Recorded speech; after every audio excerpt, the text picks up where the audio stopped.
आजच्या भागामध्ये आपल्याला फ्युचर कंटिन्यूअस टेन्स म्हणजे कोणता काळ, चालू भविष्यकाळ पाहायचा आहे. काल आपण काय पाहिलं होतं, चालू भूतकाळ. तर आज आपल्याला चालू भविष्यकाळ पाहायचा आहे. चालू भविष्यकाळाची वाक्यरचना कशी आहे बघा. कर्ता, कर्त्याच्या नंतर आपल्याला विल बी घ्यायचे. काय घ्यायचे, विल बी. त्यानंतर क्रियापदाचे आयएनजी रूप किंवा चौथं रूप म्हणायचं त्याला. क्रियापदाचे चौथे आयएनजी किंवा चौथं रूप. आणि त्याच्यानंतर असेल तर कर्म घ्यायचं आहे. दीपाली, काल एका वाक्यात कर्म नव्हता, ठीक आहे. तर हे चालू भविष्यकाळाची स्ट्रक्चर आहे. कर्ता प्लस विल बी प्लस क्रियापदाचे आयएनजी रूप, त्याच्यानंतर कर्म. तर मी सगळ्या वाक्याला बघा नंबर देते की नाही. 1 4 1 3 2 1 2 3 असते का प्रत्येकाला नंबर. कधी वाक्यामध्ये 4 शब्द असतात, कधी 5 असतात, कधी 3च असतात. मग तुम्ही हर्षदचे वाक्य चुकले, तुम्ही जर असा नंबर दिले प्रत्येक वाक्यामध्ये, प्रत्येक वाक्याला जर तुम्ही नंबर दिले तर इंग्रजीमध्ये त्याचं भाषांतर करताना, रूपांतर करताना तुमचं चुकणार नाही. बरोबर आहे का. तर बघा आजपासून सगळ्यांनी नंबर देऊन आणायचे. नंबर दिल्याशिवाय त्याचं इंग्रजी वाक्य करायचं नाही. लक्षात आलं. तर बघा पहिलं वाक्य, मी पत्र लिहित असे. मी आज सगळ्यात करता समोर आपल्याला विल बी घ्यायचे. मी पत्र लिहित असे. आता हे भविष्यकाळ आहे. कसला काळ आहे हा, भविष्यकाळ आहे. आपण पाठीमागे त्या दिवशी 2 दिवसामध्ये चालू वर्तमान काळ आणि चालू भूतकाळ पाहिला होता. तो कसा ओळखला होता सांगितलं होतं तुम्हाला, बरोबर आहे. तर आता काय, चालू भविष्यकाळ कसा ओळखायचा. क्रियापदाला शेवटी त असेल आणि तच्या नंतर असेल, असेल, असू, असाल, असतील असे जर शब्द असले तर तो कोणता काळ आहे, चालू भविष्यकाळ. म्हणजे एखादी क्रिया पुढे घडणार आहे हे दर्शविलं जातं. पुढे घडणार आहे ती क्रिया. मी पत्र लिहित असेल आणि त्याचा लिहिलंय का आता, नाही. लिहिलं होतं का, नव्हतं. मोहित कधी लिहित असेल म्हणजे नंतर लिहायचंय मला. मग त्याच्यासाठी आपल्याला नंबर द्यायचे. उद्या प्रत्येकाने नंबर देऊन आणायचं.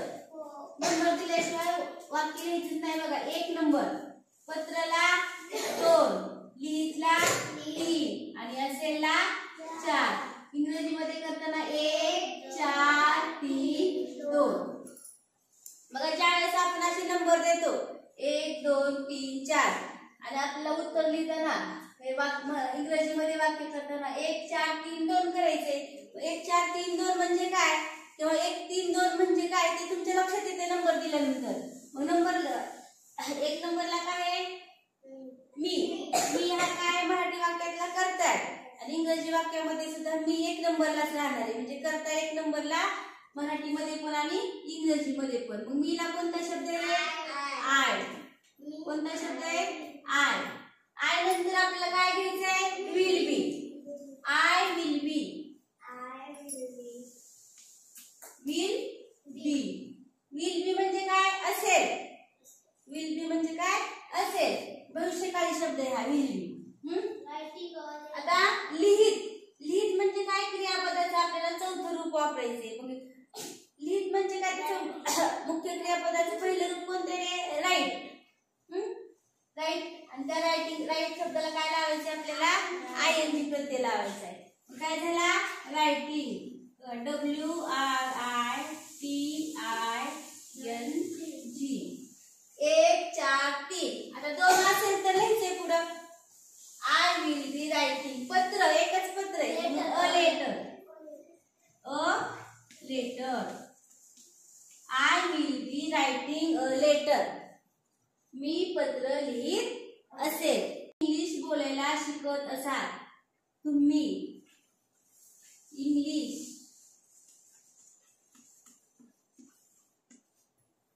बोलायला शिकत असाल. असाल हा भविष्यकाळी शब्द आहे. शिकत असाल.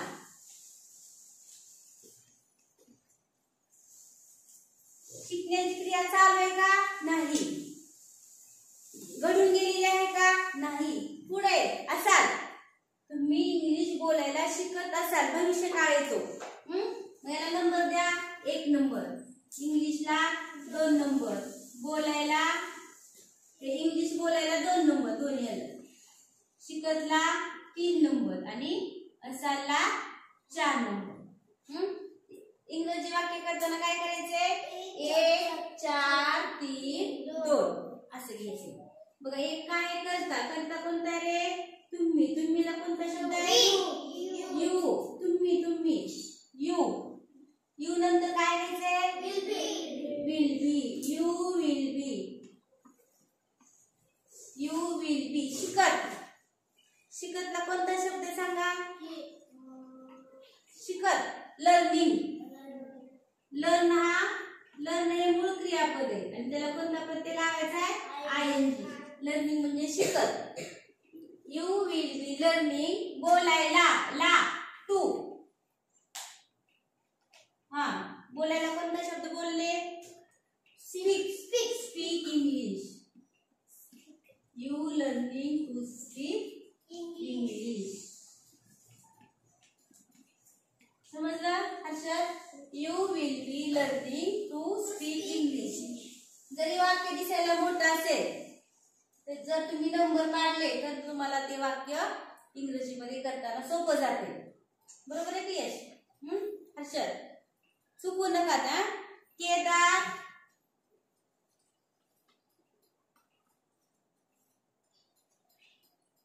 केदार इंग्लिश आता झाले त्या इंग्रजीचं.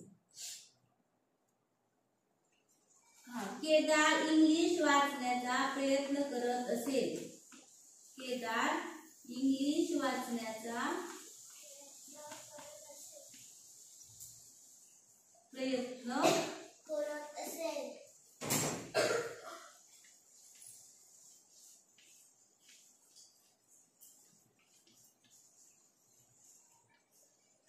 असेल. नंबर द्या सांगा. केदारला किती नंबर? 1 नंबर. इंग्लिश वाचण्याचा 2 नंबर. प्रयत्न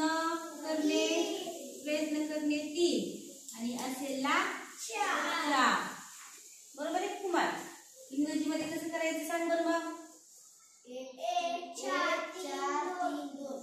तिथे 4 नंबर दिलेत ना आपण. मग 4 1 नंबरचं 1 नंबरला ठेवायचं. केदारचं के कॅपिटल काढायचं. केदार. विल बी असेल म्हणजे काय? Will be. केदार विल बी. 4 नंबरचं वाक्य कर्त्यानंतर घ्यायचं. 4 नंबरचा जो शब्द आहे भविष्यकाळी will be. Kedar will be. त्यानंतर 3 नंबर घ्यायचे आपल्याला. 3 नंबरला काय आहे? क्रियापद आहे. मुख्य क्रियापद. प्रयत्न करणे. कोणता शब्द त्याच्यासाठी? प्रयत्न करण्याला ट्राय. पुढे काय रे?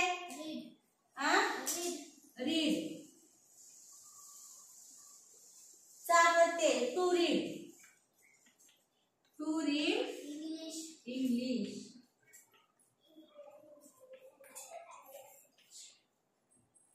बघा Kedar will be trying to read English. Read English. समजलं? लिहून घे. आम्ही क्रिकेट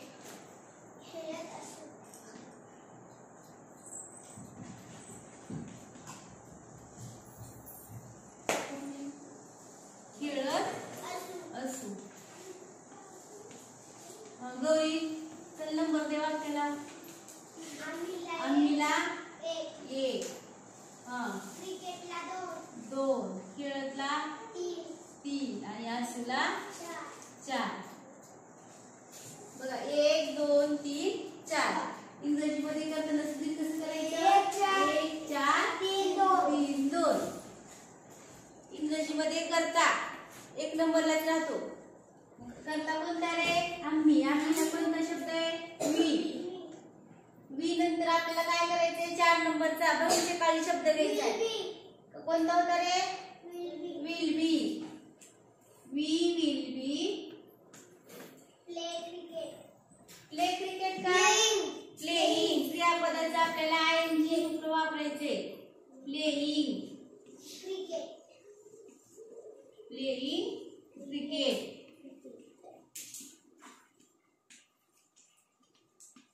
आम्ही क्रिकेट खेळत असू. We will be playing cricket. ते शब्द आहेत तरी पण स्पेलिंग चुकालेत बरेच विद्यार्थी. लक्ष द्या. हर्षल, मोहित लक्ष द्या. यश, पुढचं वाक्य पहा. ते वर्तमानपत्र वाचत असतील. ते वर्तमानपत्र वाचत असतील.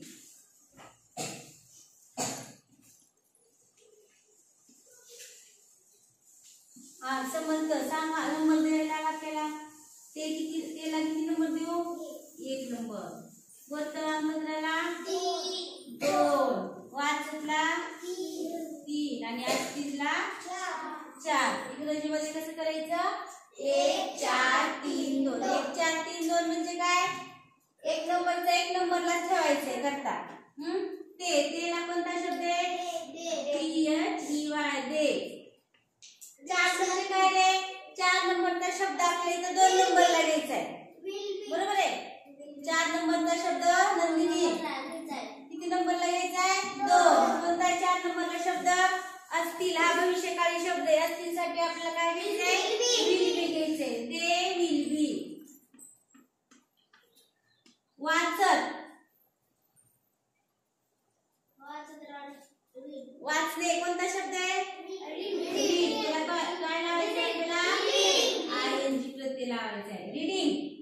They will be reading. आणि वर्तमानपत्र अ न्यूजपेपर.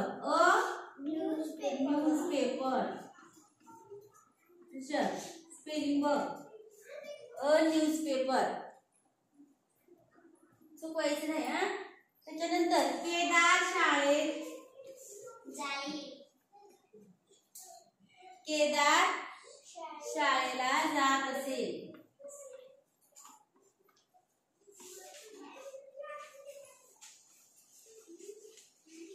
केदार शाळेला जात असेल. हा कुमार चल नंबर सांग. केदारला 1, शाळेला 2, जातला आणि असेलला 4. परत एकदा सांगायला लक्ष द्या. चालू भविष्यकाळ ओळखण्यासाठी क्रियापदाला शेवटी त प्रत्यय असतो. म्हणजे त असतं शेवटी क्रियापदाला. काय असतं बघा? खेळत, वाचत, जात. तो शेवटी काय आहे? अक्षर त.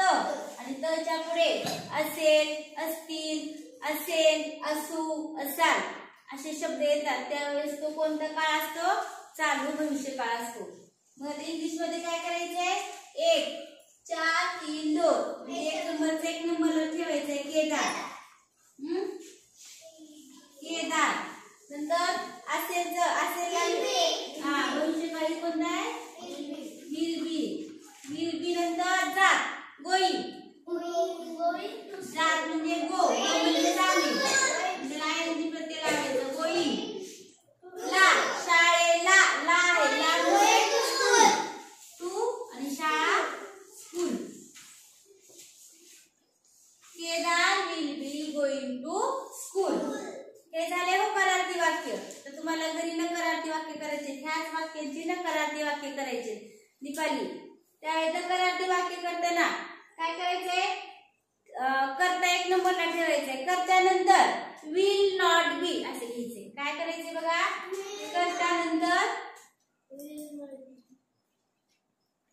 काय करायचंय? विल. बी नंतर नॉट नाही घ्यायचं.